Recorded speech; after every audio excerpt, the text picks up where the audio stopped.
Bismillahirrahmanirrahim. Assalamualaikum warahmatullahi wabarakatuh. Alhamdulillah. Alhamdulillahilladzi ja'ala Ramadhana syahran mubarakan wa farada alaina siyam li ajli taqwa. Asyhadu an la ilaha illallah wa asyhadu anna sayyidana Muhammadan abduhu wa rasuluh. Amma ba'du. Hadirin, hadirat, pemirsa yang dicintai dan dimuliakan oleh Allah Subhanahu wa Ta'ala. Rasa syukur kita kepada Allah Subhanahu wa Ta'ala yang harus terus kita tingkatkan. Karena sampai detik ini Allah Subhanahu wa Ta'ala masih mengizinkan kita melakukan ibadah puasa. Sampai detik ini menjelang berbuka, kita manfaatkan untuk terus mendekatkan diri kita kepada Allah Subhanahu wa Ta'ala. Dalam episode kali ini, yang dapat menghilangkan, menghapus atau menggugurkan pahala-pahala puasa. Ikhwani rahimakumullah. Puasa tidak hanya menahan dari segala sesuatu yang membatalkan puasa. Ya, dari makan, minum, berhubungan badan dan lain-lain. Akan tetapi, puasa bagaimana kita harus menjaga dengan konsisten agar puasa kita berkualitas di hadapan Allah Subhanahu wa Ta'ala dan mendapat pahala yang sempurna. Kita tidak hanya menahan makan, tidak hanya menahan minum, lapar, haus, tapi bagaimana kita dapat menjaga amalan-amalan puasa tersebut agar diterima oleh Allah Subhanahu wa Ta'ala dan pahalanya tidak akan berkurang. Rasulullah Shallallahu alaihi wasallam bersabda, "Kam min sha'im laisa lahu min siyamihi illa al-ju' wal 'atas." Berapa banyak orang yang berpuasa, akan tetapi mereka tidak mendapatkan pahala puasa, terkecuali hanya lapar dan haus saja. Dalam kitab Fawaidul Mukhtara, Bisaliki Tariqal Akhirah, ada 3 ditafsirkan yang dapat menghapus, menggugurkan, membatalkan pahala-pahala puasa. Yang pertama, Rasulullah Shallallahu alaihi wasallam bersabda, "Khamsun yufattirna shaim." Ada 5 macam yang dapat menghilangkan pahala puasa.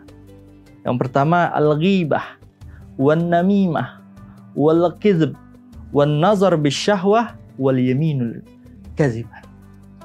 Yang pertama adalah ghibah, membicarakan orang lain. Ya, bahasa kita gosip, mengomongkan orang lain yang kalau orang lain tersebut pasti tidak suka. Wan namimah, provokasi, adu domba. Kemudian al-kizb, yaitu kita berbohong. Kemudian an-nazar bisyahwah, kita memandang dengan rasa, dengan adanya syahwat. Dan yang kemudian adalah al-yaminul kazibah, yaitu sumpah palsu. Ketika kita berpuasa, akan tetapi kita melakukan ghibah, namimah, berbohong, itu dapat menghapuskan pahala puasa kita. Ya, seperti diibaratkan ada sebuah bak atau ember, itu bolong, kita isi air. Kita isi air, itu tidak akan penuh karena apa? Baknya bolong. Begitu pula puasa kita. Kita sudah kurang lebih 13 jam menahan lapar, haus, tetapi kita masih sering membuka aib orang lain, membicarakan orang lain, mengadu domba, berbohong, melihat yang haram-haram. Nah, itu yang menyebabkan pahala puasa kita habis. Puasanya tetap sah, akan tetapi tidak ternilai di sisi Allah Subhanahu wa Ta'ala. Kemudian yang kedua, yang dapat membatalkan, menghapus pahala puasa kita, yaitu adalah kita berpuasa karena riya. Apa itu riya? Kita ingin dilihat orang lain. Kita berpuasa karena kita ingin dilihat orang lain.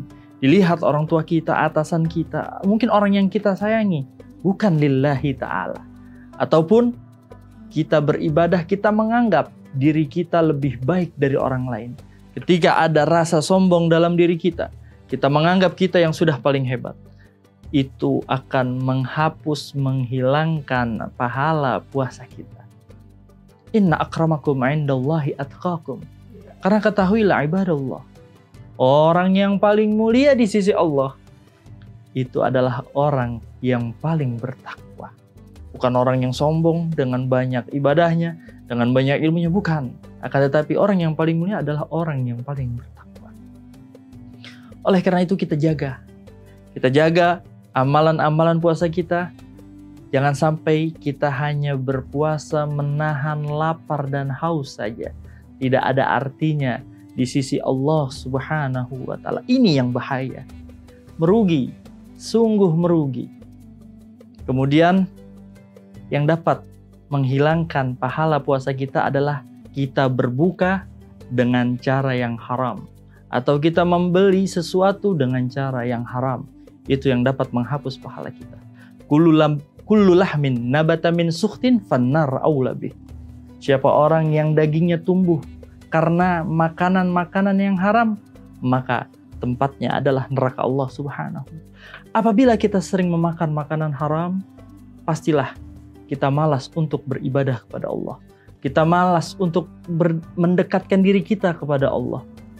Dan bahaya sekali apabila kita mencari nafkah, kemudian dengan cara yang haram, kemudian nafkah tersebut kita berikan kepada anak kita. Pasti anak nanti akan melawan kepada orang tuanya, berbuat jahat kepada orang tuanya, melawan orang tuanya, dan sulit untuk beribadah, untuk menuntut ilmu. Karena apa? Karena yang ada di dalam dirinya, yang ada di dalam badannya adalah segala sesuatu yang haram. Wal-iyazubillah.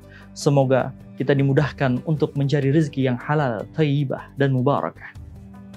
Oleh karena itu, hadirin, pemirsa, jangan sampai kita berpuasa hanya menahan lapar, menahan haus saja sia-sia, tapi bagaimana kita dapat menahan anggota tubuh kita, lidah kita, mulut kita, mata kita, telinga kita, tangan kita, kaki kita, dari seluruh yang membatalkan pahala puasa. Semoga semua rangkaian amal ibadah kita, puasa kita diterima oleh Allah Subhanahu wa Ta'ala.